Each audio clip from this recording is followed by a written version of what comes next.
अब हम आपके लव लाइफ की थोड़ी बात कर लेते हैं। आपका जो रूलिंग प्लैनेट है शुक्र है, आपकी तुला राशि है। तुला राशि का जो स्वामी होता है, लॉर्ड होता है, वो है शुक्र। और शादियाँ जो होती हैं ना बच्चे, वो शुक्र ही देता है। बड़ा सिंपल है।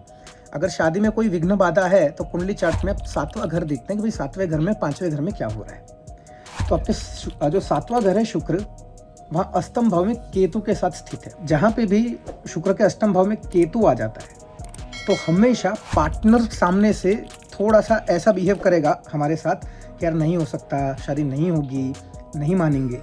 यानी कि पार्टनर की जो रिजिडनेस है वो दिखती है। और आपके जो पार्टनर था वो मकर राशि के जातक है तो उनका थोड़ा डोमिनेशन होगा। देखिए रिश्ते में हमेशा एक जो होता है वो थोड़ा ऊपर होता है, थोड़ा डोमिनेट करता है। उनका थोड़ा डोमिनेशन ज़्यादा रहा है कि घर परिवार में बाधाएं उत्पन्न होने का कारण है क्योंकि आपकी राशि में जो राहु है वो द्वितीय भाव में है। मंगल और सूर्य ये रिप्रेजेंट करते हैं फादर को, बड़े भाई को। कि यहाँ से जो मेल पक्ष है वहाँ से रुकावटें ज़्यादा आ रही है, राइट। तो ये रुकावटें तो देखिए अगर नहीं होती बच्चे, कोई और अगर लड़की होती तो भी ये रुकावटें आती। जो 7वां घर है वहाँ 7वें घर में हमारे फेवर के प्लैनेट्स नहीं बैठे हुए हैं।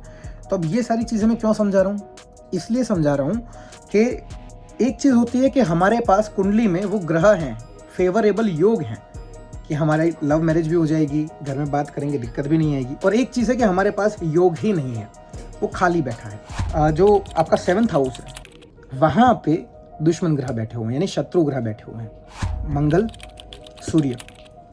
इस कारण से ये रिलेशनशिप यहाँ आके दम तोड़ देता है। अभी हमारे पास मात्र इस साल में एक ही चांस है।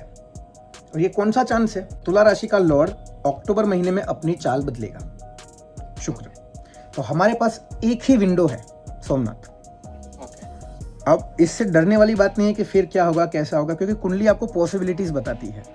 रिजल्ट तो आपको आपके कर्म और आपके एक्शंस देंगे ना, ठीक है। तो अब इस पॉसिबिलिटी का ध्यान रखने से एक बात तो पता चल गई कि अब हम अक्टूबर नवंबर में प्रयास करेंगे। अक्टूबर नवंबर से पहले आपको उनके घर में उनकी तरफ से को किसी भी प्रकार से कांटेक्ट नहीं करना है। गोचर बदल रहे हैं ना, ये आपके फेवर में नहीं है। अगर अभी बात भी होगी ना बच्चे तो बात बहुत दूर चली जाएगी। शादी के योग भी अगर बनेंगे तो वो अगले साल है। ऐसा भी नहीं है जी की शादी आपसे नहीं करवाएंगे तो वो उनके घर वाले इसी साल कहीं और शादी करवा देंगे। इस साल नहीं होने वाली है। जो भी कुछ हो रही है वो मई महीने 2026 से बदलेगी। एक साल के समय में हमें उन्हें वापस भी लाना है। आप दोनों सेम पेज भी आने चाहिए कि अब हम शादी की बात कर रहे हैं। क्योंकि यदि 3 साल 4 साल से रिलेशनशिप को हो जाते और घर वाले नहीं मान रहे होते तो अलग बात है कि चलो पार्टनर तो हमारा तैयार ही है, पार्टनर के साथ तो कोई समस्या नहीं है, राइट।